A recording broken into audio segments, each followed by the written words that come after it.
Bom dia, senhoras e senhores. Sejam bem-vindos à videoconferência da Cury Construtora para a discussão dos resultados referentes ao primeiro trimestre de 2026.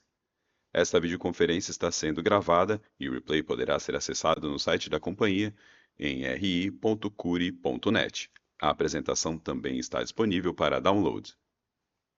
Informamos que todos os participantes estarão apenas assistindo à videoconferência durante a apresentação e em seguida iniciaremos a sessão de perguntas e respostas, quando mais instruções serão fornecidas.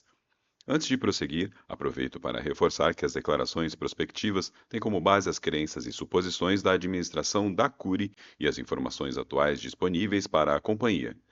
Essas declarações podem envolver riscos e incertezas, tendo em vista que dizem respeito a eventos futuros e, portanto, dependem de circunstâncias que podem ou não ocorrer. Investidores, analistas e jornalistas devem levar em conta que eventos relacionados ao ambiente macroeconômico, ao segmento e a outros fatores que podem fazer com que os resultados sejam materialmente diferentes daqueles expressos nas respectivas declarações prospectivas. Estão presentes nessa videoconferência o Sr. Leonardo Mesquita, co-presidente executivo, o Sr. Paulo Cury, co-presidente de engenharia, o Sr. João Carlos Mazzuco, diretor financeiro, e o Sr. Ronaldo Cury, diretor de relações com investidores. Gostaria agora de passar a palavra ao Sr. Ronaldo Cury, que dará início à apresentação. Por favor, Sr. Ronaldo, pode prosseguir. Bom dia a todos e muito obrigado mais uma vez pelo interesse na Cury e por acompanharem a nossa teleconferência de resultados do primeiro trimestre de 2026. Hoje, representando a Cury, temos, além de mim, Leonardo Mesquita, nosso co-presidente executivo, Paulo Cury, nosso co-presidente de engenharia, e João Mazzuco, nosso CFO. Ao longo da apresentação, comentaremos sobre os principais destaques do desempenho operacional e financeiro da Cury. E, ao final, abriremos para a sessão de perguntas e respostas. A seguir, temos a mensagem da administração. Bom dia a todos. A Cury reporta os resultados do primeiro trimestre de 2026 em um momento especial de sua história. No mês de maio, a companhia celebra 63 anos de atuação e inicia uma fase com a nova estrutura de liderança executiva recentemente anunciada, mantendo os pilares estratégicos que sustentam sua trajetória de crescimento, solidez e geração de valor. Ao longo de sua trajetória, a Cury já enfrentou cenários complexos e soube adotar as medidas necessárias para preservar sua solidez, eficiência operacional e capacidade de geração de valor. Seguimos atentos ao ambiente geopolítico atual e focados em tornar a companhia ainda mais eficiente, preparada e resiliente. Nesse contexto, fundamentos essenciais do mercado imobiliário, como a estratégia de adquirir terrenos de qualidade, bem localizados e em mercados resilientes, tornam-se ainda mais relevantes e fundamentais para atravessar períodos de maior complexidade. No primeiro trimestre de 2026, impulsionados pela demanda aquecida e pela eficiência da nossa execução, alcançamos 2,6 bilhões em lançamentos e 2,3 bilhões em vendas líquidas, o maior volume de vendas da nossa história. Registramos a VSO de 45,1% no primeiro trimestre de 2026, evidenciando a força comercial da companhia nas regiões em que atuamos, especialmente à medida em que ampliamos nossa presença em produtos de qualidade, bem localizados e alinhados às necessidades dos nossos clientes. Entre os principais indicadores financeiros, a receita líquida atingiu o recorde de 1,6 bilhão. Acompanhada de margem bruta ajustada de 39,3%, margem líquida de 21,8% e ROI de 79,5%, o maior patamar já divulgado pela companhia. Vale ressalvar que, mesmo nesse contexto, a conversão do lucro líquido em caixa operacional permaneceu em patamares elevados, reforçando a qualidade dos nossos resultados e a capacidade da companhia de crescer com eficiência. Mantivemos ainda uma geração de caixa positiva de 93,4 milhões, completando 28 trimestres consecutivos de geração de caixa operacional, um marco que reflete nossa disciplina financeira, eficiência e resiliência, além de preservar uma estrutura financeira sólida e preparada para capturar novas oportunidades de crescimento. Tivemos um avanço importante com a ampliação das faixas de renda e de teto de preço das unidades do programa Minha Casa Minha Vida, anunciada pelo governo brasileiro, com o início das operações já em abril. A nova faixa permite o atendimento de famílias com renda mensal de até R$ 13 mil e a aquisição de imóveis de até R$ 600 mil, o que deve contribuir para incluir mais famílias elegíveis ao programa e uma flexibilidade para reajustar os preços e impulsionar nossos resultados. Nosso segundo trimestre também teve início com forte ritmo operacional, com destaque para a segunda fase do Novo Mundo Carrão em São Paulo, empreendimento com um VGV de 424,5 milhões e 1.248 unidades, que já alcançou mais de 50% de unidades em apenas um mês de lançamento. No âmbito da sustentabilidade, a Cury lançou o Raízes Cury, uma parceria com a Fundação SOS Mata Atlântica, reforçando seu compromisso com a restauração florestal, a preservação da biodiversidade e a compensação de carbono por meio de plantio de cerca de 15 mil árvores em São Paulo e no Rio de Janeiro até o fim de 2026.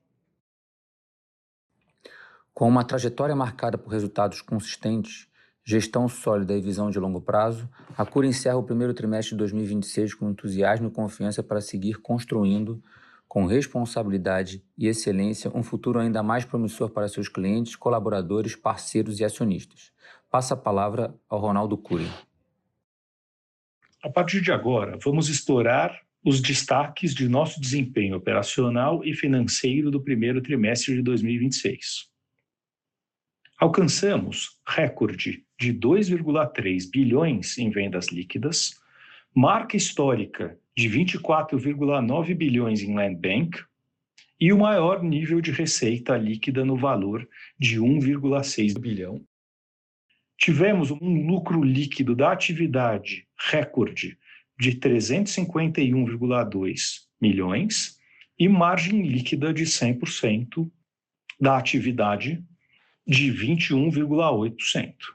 Nos indicadores percentual Cury, tivemos um lucro líquido recorde de 302,9 milhões e uma margem líquida de 18,8%.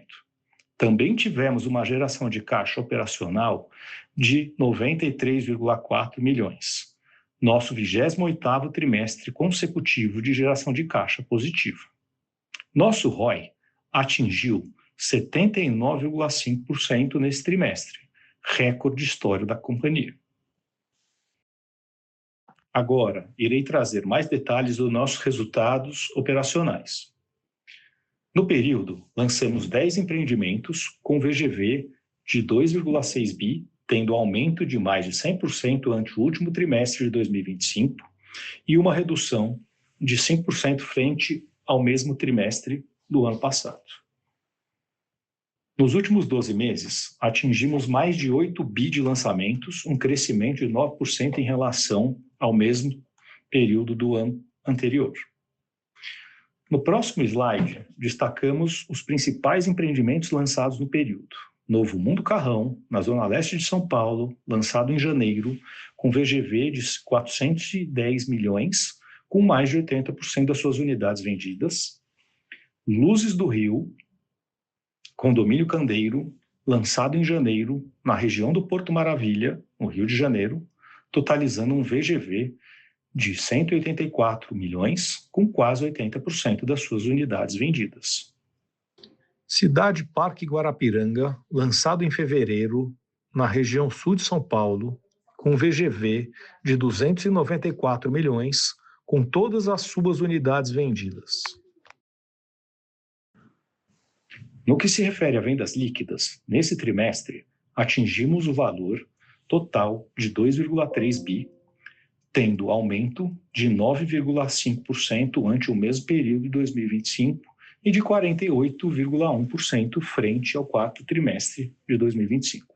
Além disso, nossa VSO líquida no trimestre foi de 45,1%, 0,3 pontos percentuais menor do que o primeiro trimestre de 2025 e 5,8 pontos percentuais maior que o quarto trimestre de 2025. Passando para o próximo slide, o preço médio de vendas no primeiro trimestre de 2026 atingiu o patamar de 325,4 mil por unidade, representando um aumento de 3,4% em relação ao quarto trimestre de 2025 e de 4,9% em relação ao primeiro trimestre de 2025. Nos últimos 12 meses, o preço médio atingiu R$ 312,6 mil por unidade, representando um aumento de 1,3% ante ao mesmo período do ano passado. Nesse trimestre, 86,5% das vendas realizadas possuíam o preço unitário de venda de até R$ 500 mil. No próximo slide, mostramos o detalhamento do nosso Land Bank.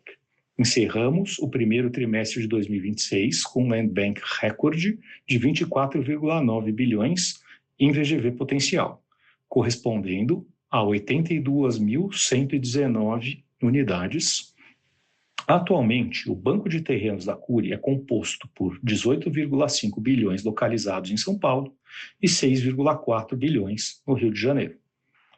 Finalizamos os indicadores operacionais com a geração de caixa operacional, atingindo 93,4 milhões no trimestre, o 28º trimestre consecutivo de geração de caixa positivo. E nos últimos 12 meses, atingimos a marca de 750,9 milhões, 58% acima do mesmo período do ano passado. Com isso, passo a palavra ao nosso CFO, João Mazzuco, para dar mais detalhes sobre o nosso resultado financeiro. Bom dia a todos. No slide 15, destacamos nossa receita líquida. No trimestre, atingimos 1,6 bilhão, representando crescimento de 13,6% em relação ao quarto trimestre de 25 e 32,6% comparado ao primeiro trimestre de 2025. Nos últimos 12 meses, a receita líquida atingiu 5,8 bilhões de reais, crescimento de 34,6% frente ao mesmo período no ano anterior. No próximo slide, registramos um recorde em nosso lucro bruto, que atingiu 629,7 milhões no primeiro trimestre de 2026, uma alta de 32,6% em relação ao mesmo período de 2025 e 10% em relação ao quarto trimestre de 2025. Nossa margem bruta atingiu 39% no trimestre, uma redução de 1,3 pontos percentuais em relação ao quarto trimestre de 25 e estável em relação ao primeiro trimestre de 2025. Nos últimos 12 meses, houve um aumento no lucro bruto de 37,7% em relação ao mesmo período de 2025, acompanhado de um aumento de 0,9 pontos percentuais na margem bruta. No slide 17, destacamos recorde no lucro líquido 100%, que atingiu 351,2 milhões no primeiro trimestre de 2026, 50,3% acima do mesmo período de 2025 e aumento de 18,2% em relação ao quarto trimestre de 2025. A margem líquida do trimestre atingiu 21,8%, aumento de 2,6 pontos percentuais em relação ao primeiro trimestre de 25 e 0,9 pontos percentuais em relação ao quarto trimestre de 25. Nos últimos 12 meses, apropriamos um lucro de 1,2 bilhão, o que representa um crescimento de 54% em relação ao período equivalente a um ano atrás. No slide 18, mostramos o lucro líquido atribuível à Cury. Esse indicador atingiu 302,9 milhões no primeiro trimestre de 2026, registrando crescimento de 41,9% em relação ao primeiro trimestre de 25 e de 12,1% em relação ao quarto trimestre de 25. A margem líquida atingiu 18,8%, aumento de 1,2 pontos percentuais em relação ao mesmo período do ano passado e 0,2 pontos percentuais menor que o quarto TRI de 25. Nossa atividade nos últimos 12 meses gerou um lucro de 1,1 bilhão, representando crescimento de 47,5% em relação aos 12 meses findos em 31/3 de 2025. A margem líquida atingiu 18,4%, aumento de 1,6 pontos percentuais em relação ao período equivalente um ano atrás. Ainda com os resultados do primeiro trimestre de 2026, o nosso retorno sobre o patrimônio líquido atingiu o recorde histórico de 79,5%.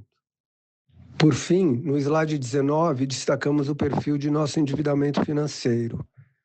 Fechamos o trimestre com uma dívida bruta total de 1,4 bilhão e com uma posição de caixa de 1,8 bilhão, o que se traduz em um caixa líquido de 407 milhões. Muito obrigado e volto a palavra à operadora. Obrigado. Iniciaremos agora a sessão de perguntas e respostas para investidores e analistas. Caso deseje fazer alguma pergunta, por favor, clique em levantar a mão. Se a sua pergunta for respondida, você pode sair da fila clicando sobre abaixar a mão. Nossa primeira pergunta vem do senhor André Mazzini, do Citi. Por favor, André, pode prosseguir. Bom dia, Léo, Paulo, Ronaldo, João. Duas perguntas. A primeira sobre as despesas comerciais, né, que ficaram bem controladas ali em 7,4% da receita líquida. Foi uma melhora de 170 bips contra o tri passado. Então, perguntar se esse patamar mais baixo, né, versus o top line, ele é sustentável, dado o ritmo atual de lançamento e venda, ou se houve algum efeito pontual no mix, campanhas, etc., para que ele fique, enfim, diferente aí do histórico, né? Ou se ele volta para o histórico para frente. Essa é a primeira. E a segunda, com esses ajustes todos do Minha Casa, né? Essas melhoras, como vocês estão eventualmente revisando o mix de produto, estratégia comercial para 26 e 27, se a gente deve esperar uma captura de ticket médio maior via penetração do faixa 4, né? Que demora um pouco mais para rampar, acho que do que o pessoal imaginava, ou se o principal efeito é permanecer nas faixas atuais, com os mix atuais mesmo e tentando passar um pouco mais de preço mesmo assim, mas sem grandes diferenças entre as faixas. Obrigado.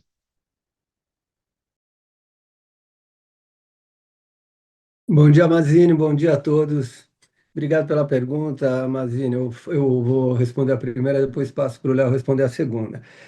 As despesas comerciais, elas têm um elemento que ele é bem front-loaded, que é aquelas despesas com o registro dos clientes.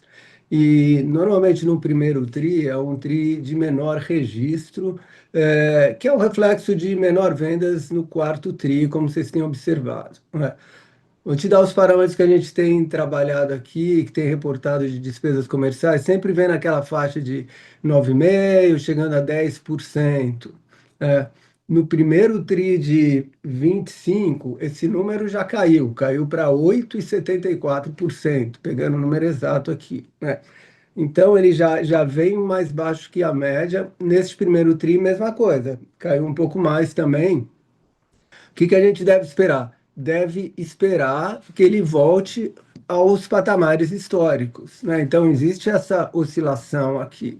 O que acontece? Justamente por essa despesa, que é uma componente forte, custo de registro, ser muito front-loaded, porque a gente apropria isso no momento do registro, ela não é apropriada ao longo do POC, como são as despesas, como são comissões.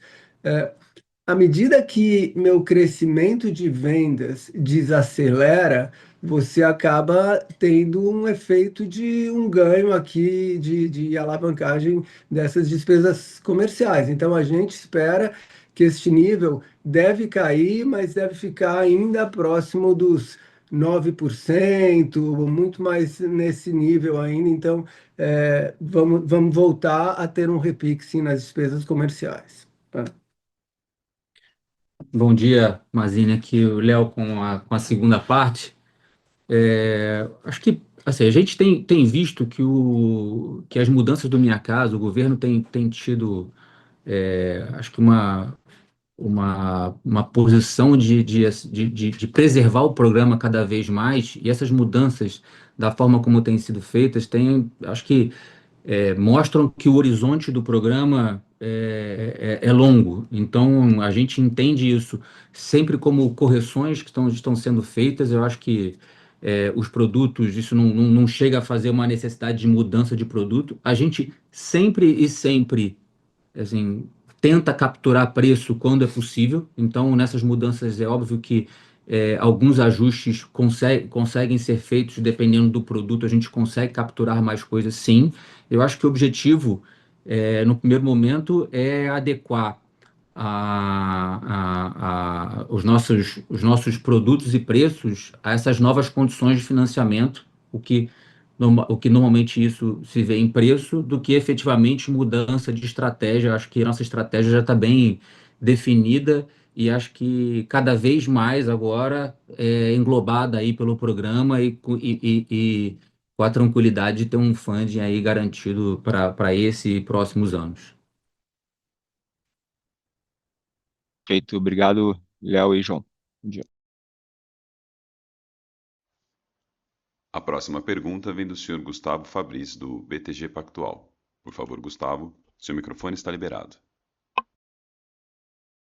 Oi, pessoal, bom dia. Tenho duas perguntas aqui do meu lado também. Acho que no ponto de inflação de custos aqui, eu queria mais pegar com vocês como tem evoluído a margem dos estoques e dos novos lançamentos na ponta e um pouco do que a companhia tem feito aí de esforço com relação a preço, né? Se vocês chegaram a subir a tabela aí dos novos lançamentos, também do que vocês tinham em estoque, se eventualmente teve que aumentar um pouco a concessão de prosoluto ou alguma coisa nesse sentido. Então, essa seria a primeira pergunta.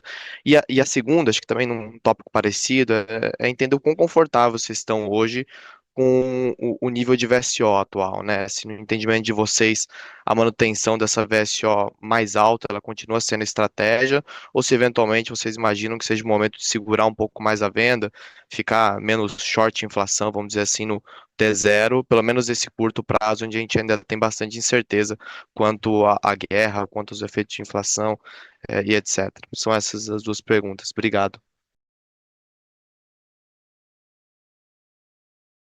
Tudo bem? Gustavo, aqui é o Léo. Acho que como você tocou em dois temas aqui, eu vou pegar principalmente a parte comercial da sua pergunta e parte em relação à precificação das unidades. Assim, Gustavo, sinceramente, a gente já e sempre atua com uma política de tentar capturar o máximo de preço nos nossos projetos. Isso sempre foi uma premissa da Cury, sempre atuamos dessa forma, e acho que até o resultado desse primeiro trimestre mostra que, mesmo antes de um evento aí no final de março, a gente já vinha tendo um trimestre muito bom, capturando preço dentro do possível. Então, o que nos permite agora tentar buscar mais coisas é a mudança do programa, porque essa lógica de você simplesmente, no dia que você recebe uma notícia, aumentar o estoque para ganhar preço, sinceramente, não faz o menor sentido do ponto de vista comercial e do ponto de vista do negócio, né? Assim, a gente não, desculpa até, mas a gente não vende petróleo que aí depois a gente reajusta o petróleo. Então, essa lógica, sinceramente, ela não faz o menor sentido no nosso mercado. O que tem sim, é sempre que você tem um produto que tem um potencial de capturar mais preço, você vai lá e captura esse preço. De que forma? Dentro de uma pressão de lançamento, criando uma sensação de urgência para o seu cliente, não simplesmente pelo fato de você ter recebido uma notícia, você vai repassar isso do dia seguinte e isso vai ser capturado. Então, a nossa política permanece de tentar ter empreendimentos em bons locais, que sejam locais de desejo, que tenham essa possibilidade de capturar preço, principalmente pela pressão que se faz das pessoas para adquirir o imóvel, do que simplesmente pelo simples repasse de preço. Então, é, acho que mais do que nunca, essa nossa estratégia de estar em lugares bem localizados em mercados de melhor renda, nos permite sempre ter essa política como um fundamento da empresa e não como uma ação esporádica por conta de um determinado fato. Tá ótimo, Léo. Obrigado. A nossa próxima pergunta vem do senhor Matheus Meloni, do Santander. Por favor, Matheus, seu microfone está liberado. Opa, bom dia pessoal, tudo bom? Obrigado pelo espaço aqui de fazer a pergunta.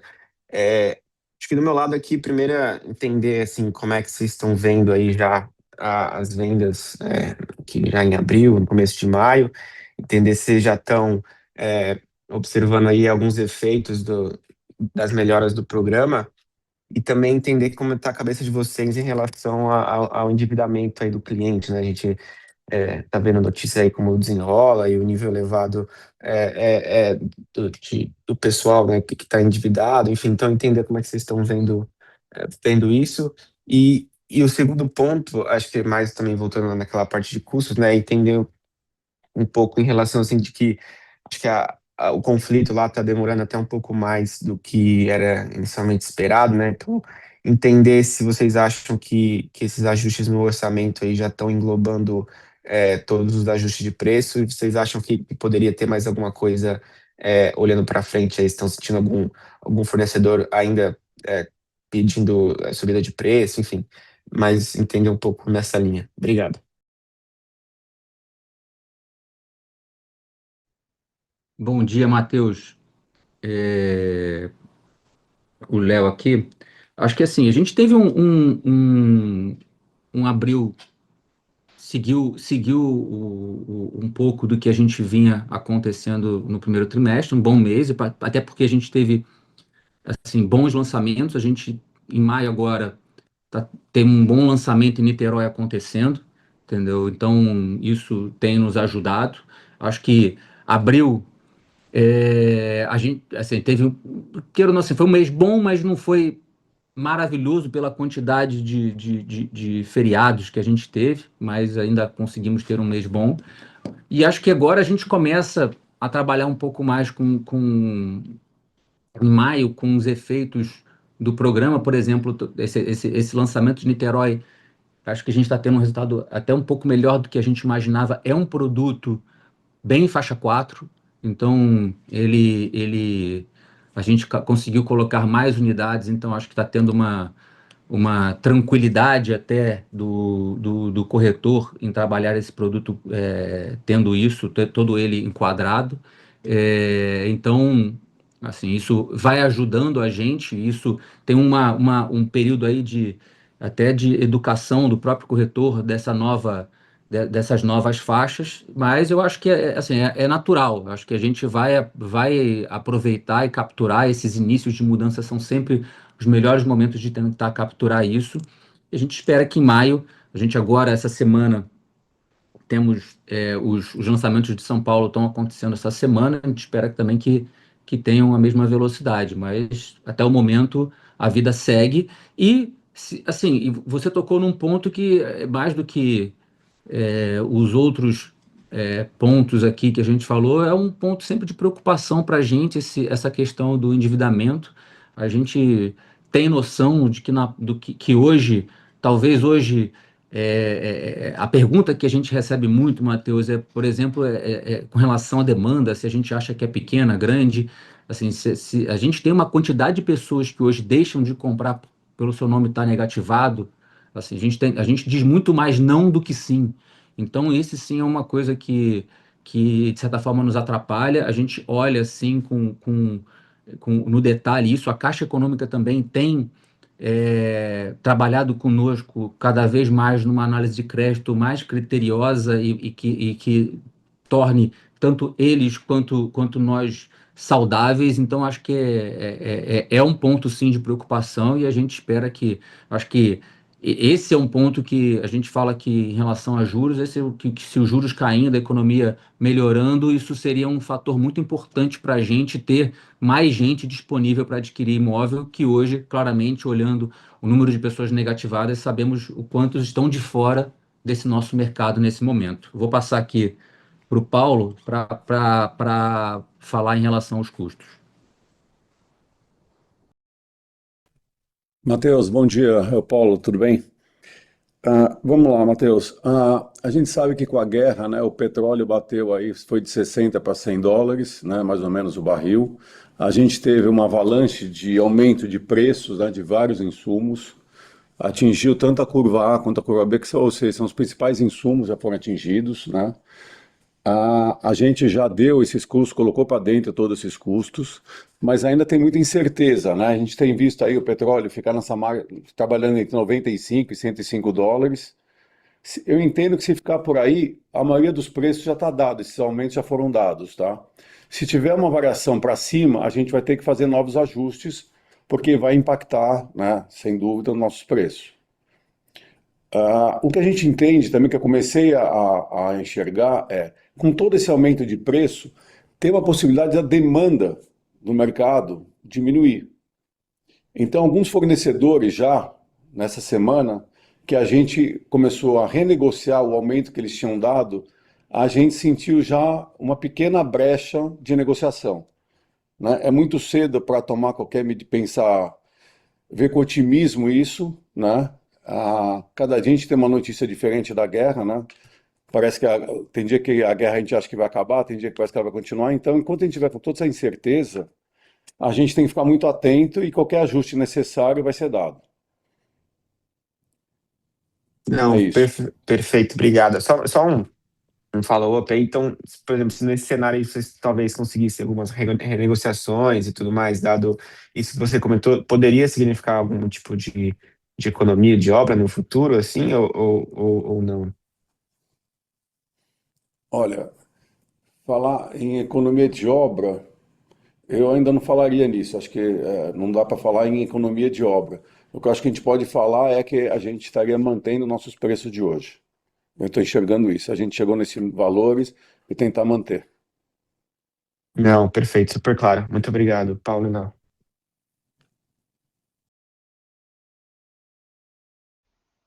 A próxima pergunta vem da senhora Ana Júlia Zerkowski, do UBS. Por favor, Ana Júlia, pode prosseguir.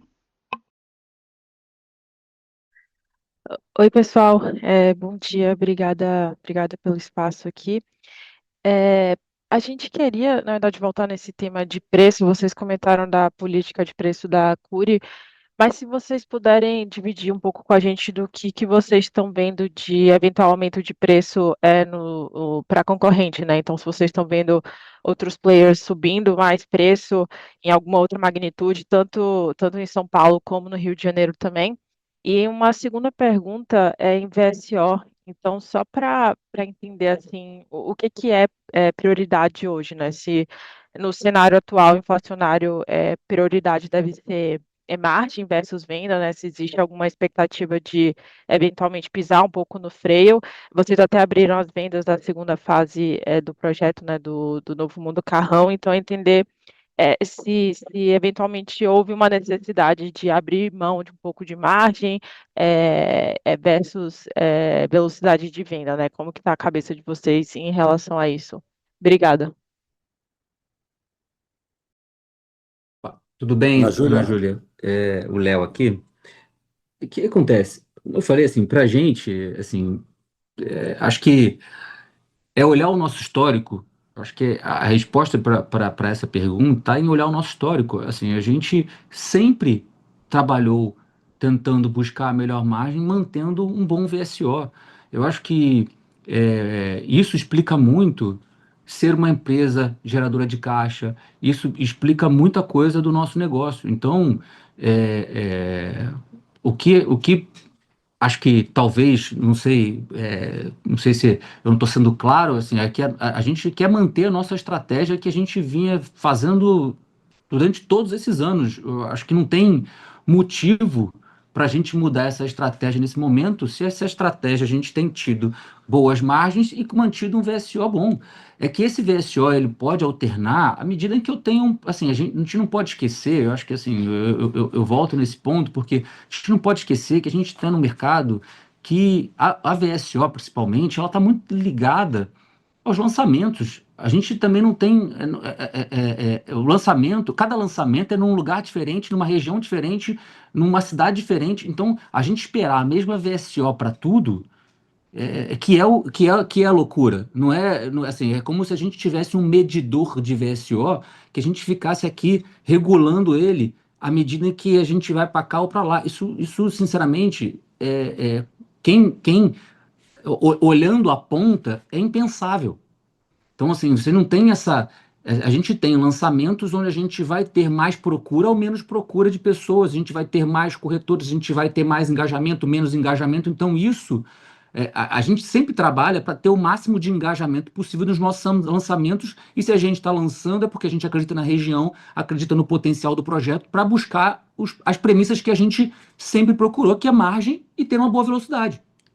Então, a gente achar que eu vou priorizar isso ou aquilo vai depender muito do projeto e não vai ter projeto que eu vou tentar, eu sei que eu vou conseguir ganhar mais margem, vai ter projeto que eu já sei que eu cheguei no limite porque eu sei a renda da pessoa que está comprando. Então, não tem essa ferramenta tão fácil, porque a gente, assim, é isso que tem que ficar claro, a gente não vende o mesmo produto assim, em todos os lugares, mas ninguém. Se você está lançando um projeto numa rua e 3 ruas para trás, já é um outro projeto. Então, assim, a gente está tratando como se fosse um produto único e que tivesse a mesma velocidade e comparando, por exemplo, São Paulo com, sei lá, com mercados completamente diferentes. É isso que a gente compara hoje. A gente vê hoje comparações no mercado de São Paulo com o mercado do Nordeste, por exemplo, como se você pudesse imputar preço da mesma forma, do mesmo jeito, na mesma hora. Então, assim, é só isso que a gente precisa entender. A Cury vai continuar com a mesma estratégia, que é tentar explorar os seus lançamentos, esquentar eles, criar demanda para quê? Que nesse momento a gente consiga imputar o melhor preço para ter a melhor margem, mas também aproveitando o volume de corretores e de gente que a gente vai engajar, ter uma boa velocidade de vendas. Por quê? Porque isso tem se mostrado para a gente que é uma boa estratégia para nossa empresa em relação à geração de caixa e outros itens, e o que trouxe a gente até aqui hoje da forma saudável que a gente está.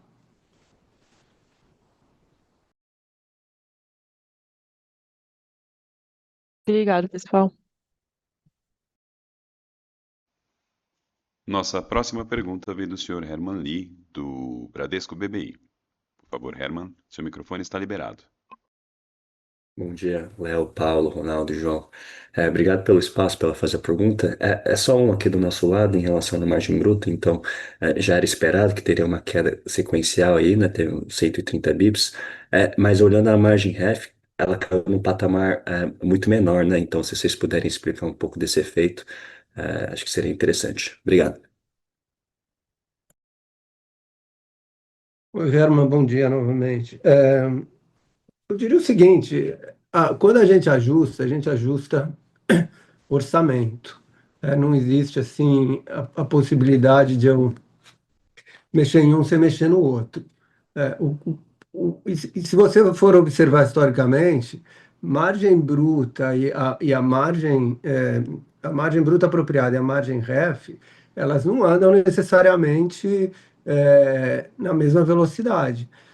Basta se observar o que aconteceu em a trajetória de 2025, onde eu tive uma expansão de margem, que eu cheguei até esse um quarto tri acima de 40%, e a margem REF, ela praticamente não andou. Ela fechou nos mesmos 43,2, 43,3, como abriu o ano.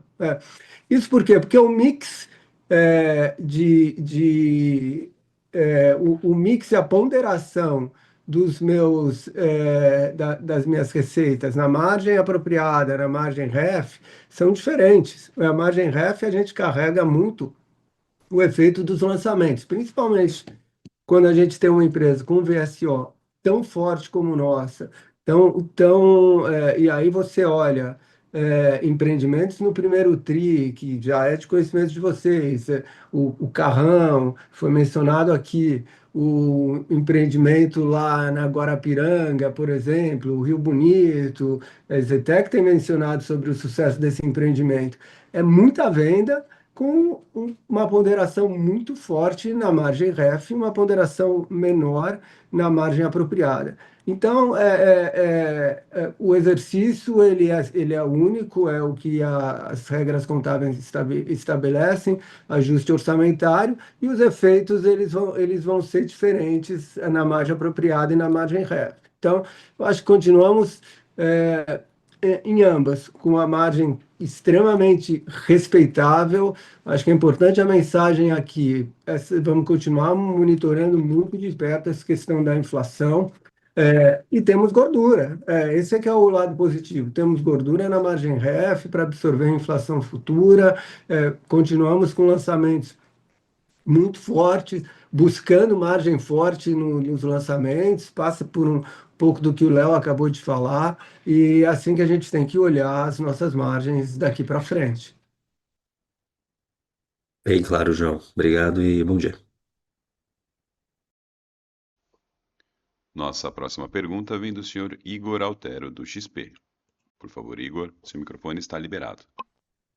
Oi, pessoal. Bom dia. Obrigado aí pela apresentação. Duas aqui do nosso lado. Entender um pouco nesse cenário que a gente está vendo de inflação de custos de materiais, né, o processo construtivo usando a forma, se ele fica mais exposto aí à alvenaria, né? A companhia vem falando aí, estudando a forma, mas queria entender de vocês aí quem que acaba sendo mais exposto agora nessa dinâmica e o segundo ponto, né, com relação à inflação da Cury, né, quanto que ela está rodando hoje atualmente versus o INCC e pegar um pouco de como que vocês estão vendo mão de obra aqui, né, que acho que era um ponto também de preocupação da companhia. A gente tem visto alguns players aí também atrasando um pouco de obra, né, por conta da dificuldade aí na mão de obra, entender como vocês estão vendo essa dinâmica internamente aí.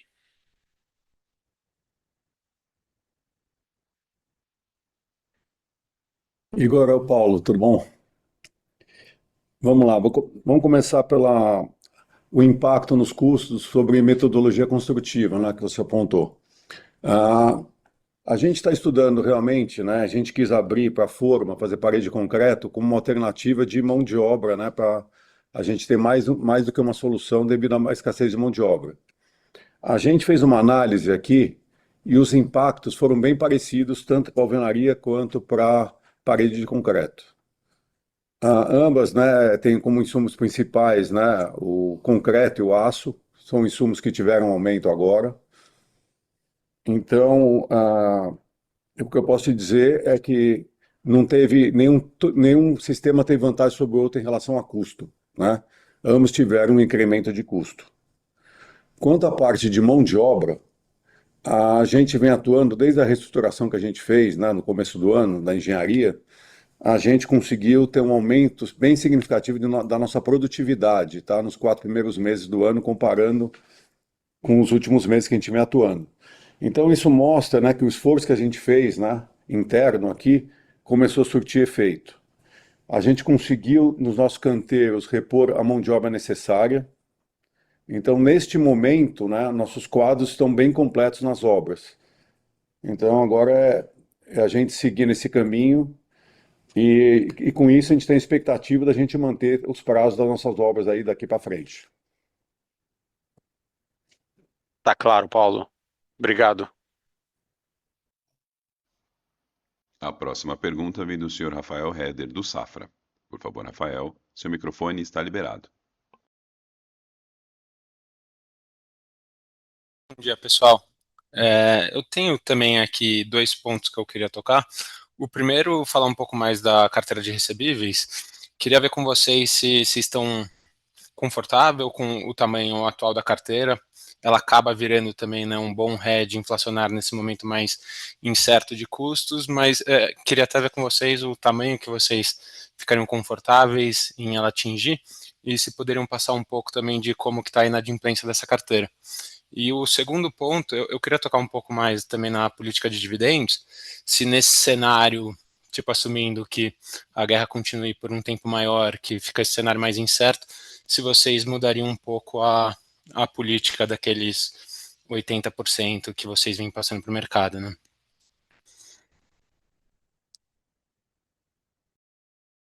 Oi, Rafael, João novamente aqui. Eu diria que a gente não tem um número a partir do qual a gente estaria desconfortável com a carteira. A gente entende que a carteira de recebíveis é natural que ela cresça com o tamanho da nossa operação.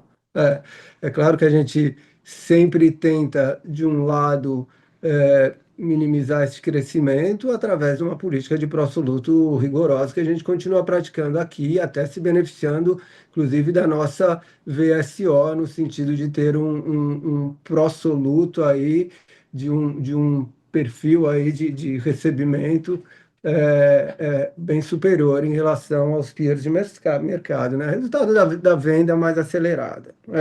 E uma carteira é, digamos assim, de venda direta, que nos deixa confortável, justamente por ter uma VSO forte, por ter empreendimentos bastante atrativos, empreendimentos muito bem localizados. Então, essa carteira de venda direta, se eu tiver problema, eu distrato e eu não vejo problema em revender essas unidades, né? Então, essa carteira de recebíveis, para a gente, enquanto ela estiver aí em linha, crescendo em linha com o crescimento da nossa operação, a gente não vê problema com isso, né? Inadimplência. Inadimplência, é claro que a gente continua monitorando muito perto, muito próximo. Essa questão é intrínseca ao nosso negócio, a gente sabe de riscos de inadimplência, e está todo mundo lendo aí quase que diariamente o problema do endividamento das famílias aí. Isso já impactou as nossas métricas, os nossos parâmetros que a gente monitora de inadimplência?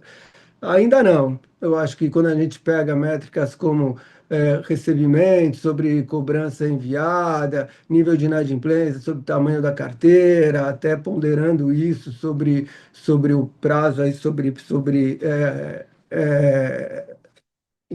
o prazo, né, após as vendas, tudo, elas ainda estão sob controle.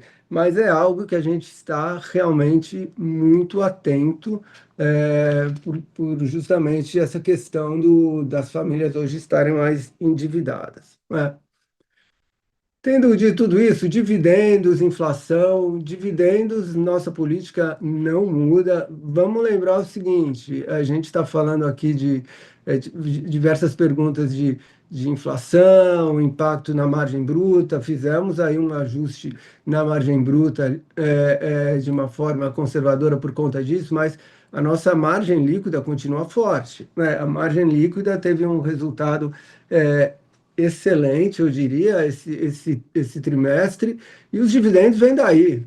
Os dividendos vêm da linha de baixo, a gente ainda está trabalhando com crescimento muito forte aí esse ano nos nossos financials, com um crescimento na geração de caixa também, que acompanhando essa trajetória ano a ano, então não vemos nenhum motivo, por enquanto, para alterar a política de dividendos. Já foram 300 milhões anunciados este ano, né? Então, acho que o número já um indicador aí, talvez, do que será 2026 em termos de dividendos. Não, tá super claro, João. Obrigado, viu, pessoal? Bom dia. Nossa próxima pergunta vem da senhora Mariângela de Castro, do Itaú BBA. Por favor, Mariângela, seu microfone está liberado. Bom dia, pessoal. Obrigada pela apresentação. Do meu lado, só uma pergunta. Eu queria entender do ajuste que vocês fizeram na margem backlog e também dessa queda de margem bruta que a gente observou nesse trimestre, se vocês podiam dividir com a gente o quanto disso foi em relação ao aumento de custos de materiais e também essa alta inflacionária, né, expectativas de uma alta inflacionária que a gente tem discutido por conta da guerra, e o quanto foi por conta de atrasos de obra, que era um problema, um desafio que a companhia já estava comentando com o mercado há alguns trimestres. Se vocês puderem fazer esse breakdown, ajudaria bastante a gente aqui. Muito obrigada. Oi, Mariângela. O ajuste que a gente fez é muito olhando a expectativa inflacionária, né? Acho que, como o Paulo já respondeu, a gente vem recebendo reajustes de diversos investidores.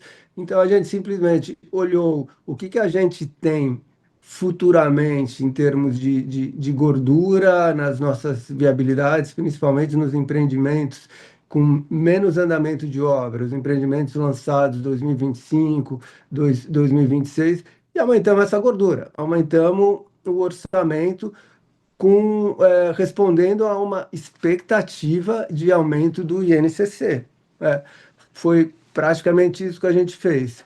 O que vem então de atraso de obra? Atraso de obra, a gente tem falado assim, a gente não tem a expectativa que os custos desse atraso serão realmente materiais para a companhia. É, e esses ajustes às vezes vêm no final, no término da obra, você pode ter ali um pouco de custos adicionais, naturalmente, vai ter, mas nada que exclusivamente isso me obrigasse a fazer reajustes aí de margem, reajustes de custo orçado, olhando tendências aí futuras, né? Então, eu diria que é muito mais uma resposta a uma expectativa de aumento de inflação. Entendi. E só para ficar claro, essa queda de margem bruta que vocês observaram nesse tri, entendo que tem a ver também com o aumento de custos, mas vocês também tiveram entregas nesse trimestre, né? Vocês podem abrir para a gente o quanto dessas entregas contribuíram por atraso de obras nessa queda da margem, ou isso não afetou a queda da margem nesse primeiro trimestre? O que eu posso dizer é que algum efeito sempre vai ter, mas é um efeito que praticamente não foi material. O efeito mesmo é da expectativa de inflação nos custos, no que a gente tem aí de gordura, no que a gente tem em termos de orçamento das obras em andamento. Eu acho que esse é o foco que a gente tem que dar realmente. Tá claro, obrigada, pessoal. Nossa próxima pergunta vem do senhor Igor Machado, do Goldman Sachs. Por favor, Igor, seu microfone está liberado. Bom dia, pessoal. Obrigado pelo espaço aqui para fazer as perguntas. São dois follow-ups aqui do nosso lado. O primeiro ponto aqui é sobre o cenário de inflação, né? Então, entender um pouco os cenários de estresse que vocês veem para o aumento de custos. Então, quanto vocês estão orçando de fato agora, o quanto aumentou, né, do que vocês viam no começo do ano, por exemplo, e até onde vocês estão vendo esse INCC chegando. E o segundo ponto, ficou super claro aqui em outra resposta, que dentre as duas metodologias de construção, vocês não veem benefícios em nenhuma das duas, mas queria entender um pouco se vocês estão mudando alguma coisa nos processos, então, não sei, algum insumo que vocês estão mudando, ou algo que vocês estão fazendo diferente para construir mais rápido, alguma coisa que possa mitigar esse cenário de custos mais altos. É isso, obrigado. Igor, Paulo, dentro do que a gente está construindo, se a gente está reinventando alguma coisa, né, na verdade, dos processos, eu acho que foi muito mais a gente entender, não na mudança de material, em si na mão de obra, né, de como a gente ter a mão de obra necessária para poder fazer nossos serviços. Então, é exatamente isso, na verdade, a gente colocou mais gente cuidando, porque nossos canteiros são muito grandes, a gente mudou um pouco a forma de enxergar nossos canteiros de obra. Então, nossa produtividade está melhorando daí. Quanto aos processos, né, eles acabam se equivalendo, porque qualquer processo que você tenha na mão, se você não tiver a mão de obra adequada e o processo adequado para fazer ele, você não vai conseguir fazer ele bem. E quanto ao aumento, né, a gente entende que para a gente impactou mais ou menos entre 3% e 5% esse aumento, dependendo das obras, né? E uma expectativa de inflação nossa em torno de 8% de INCC. Tá certo, obrigado. A próxima pergunta vem do senhor Marcelo Mota, do JP Morgan. Por favor, Marcelo, pode prosseguir. Opa, bom dia, gente. Dois pontos. O primeiro, se vocês pudessem comentar um pouco sobre esse aumento de participação de terceiros nos lançamentos consequentemente, nas vendas, né? Ficou ali na casa de 85 a participação Cury, rodava mais perto entre 90 e 95. Só entender se isso é, enfim, pontual enfim, vocês estão usando um pouco mais de parceiro, sei lá, para diluir risco por algum outro motivo. E o segundo ponto é o número de unidades concluídas, né? Ele acabou ficando ali um pouco abaixo de 2.000 unidades, ele caiu no ano a ano, apesar do número de unidades, né, construídas ter aumentado. Entender aqui também se tem algum impacto, algum read-through que a gente pode ter, seja porque os alvarás ficaram travados por um tempo, não sei se isso chegou a impactar a Bitsy também. Enfim, se vocês puderem comentar sobre a variação nesse número aqui, só para a gente entender melhor, já ajuda. Obrigado. Oi, Marcelo. Oi, Malta. Eu vou pegar aqui essa pergunta, o Léo.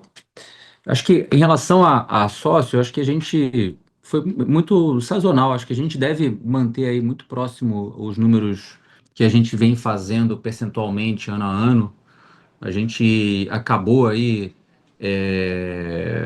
assim, até bom comentar, se a gente agora, principalmente a partir do mês de maio, a gente já consegue regularizar todos os lançamentos de São Paulo aí que a gente tinha planejado a partir de maio, junho, a gente já tem voltando à vida ao normal, do que aconteceu lá no final de fevereiro. Mas, por coincidência, assim, a gente acabou tendo os projetos que a gente tinha mais aprovados naquele momento, eram projetos que tinham participação de sócio. Então, foi uma, uma coincidência que aqueles projetos que estavam naquele momento disponíveis para lançamento foram lançados e foram bem, então acabando impactando ali de alguma forma é, essa proporção que você falou, mas eu acho que isso vai se alinhar mais para o número que a gente faz historicamente daqui para o final do ano. E com relação às entregas, eu acho também foi uma questão sazonal. A gente tem um volume grande de entregas esse ano, a gente tem muita. A gente tem até, acho que para o último, salvo engano, para os últimos trimestres aqui, a gente tem um volume até maior de concentrado de entregas, então eu acho que também é uma coisa mais sazonal, não tem nenhum tipo de efeito com aquilo que aconteceu em São Paulo, porque os habites que a gente precisava naquele momento saíram e não gerou nenhum tipo de problema para a gente em relação à entrega.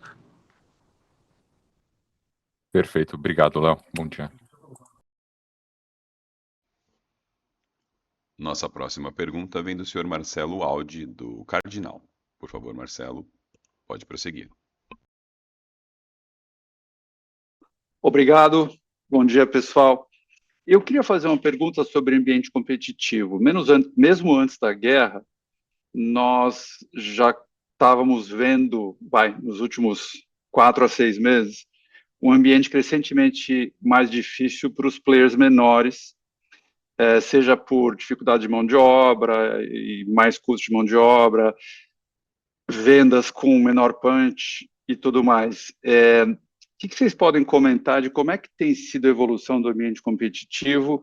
Por um lado, isso pode trazer oportunidade para vocês, por outro lado, a gente pode ver esses players mais fracos querendo mais agressividade de preço, então gostaria de ouvi-los sobre evolução do ambiente competitivo. Obrigado. Bom dia, Marcelo. Eu acho que cada vez mais, a verdade é que pela legislação de São Paulo e Rio, a gente tem que pensar que os terrenos com muito potencial também fazem com que todo empreendimento seja um grande empreendimento, né? Então, eu acho que isso tem tornado a vida, sim, dos pequenos mais difícil, porque também faz com que o preço da terra, de certa forma, acompanhe isso. Então, para comprar esses terrenos, não é fácil, você tem que ter crédito. Além de crédito, você tem que ter uma força de venda compatível com esse volume, com esse tamanho desses lançamentos. Eu acho que isso inibe também, mesmo você vê que isso é um entrave tão grande, Marcelo, que você vê que até grandes players do mercado tem dificuldade no mercado de Rio e São Paulo, porque são mercados que se você não tiver os empreendimentos são sempre tão grandes, se você não tiver uma força de venda muito boa, você acaba tendo algum tipo de problema. Então, eu acho que a gente entende que nesse momento isso nos favorece, porque quando hoje a Cury vai para lançar numa região um empreendimento grande, com grande atração de corretores, isso faz com que a gente consiga ter uma atração muito maior do que esses pequenos, e às vezes que trabalham com empreendimentos muito pequenos para poder virar o negócio, acabam tendo um custo de construção também muito diferente desses produtos que têm uma escala muito maior. Então, não é um momento, sim, mais difícil para os pequenos em função da grandeza e volume dos lançamentos que estão acontecendo hoje, tanto aí falando de Rio e São Paulo, né? Assim, em relação à mão de obra, eu acho que o Paulo quiser complementar também, mas eu acho que a gente vive um momento talvez toda vez que a gente tem menos lançamento no médio alto padrão, acaba também, de certa forma, nos favorecendo, porque você tira um pouco dessa pressão que normalmente ocorre também quando eles estão no momento de muito lançamento. A gente ainda não vê isso com tanta força, mas a tendência é que para os próximos meses, como esses lançamentos não ocorreram agora, não ocorreram no último trimestre, isso comece a ter algum tipo de efeito, como já aconteceu no passado. Perfeito. Obrigado. A sessão de perguntas e respostas está encerrada. E encerramos nesse momento a videoconferência da Cury Construtora. Agradecemos a participação de todos e tenham um bom dia.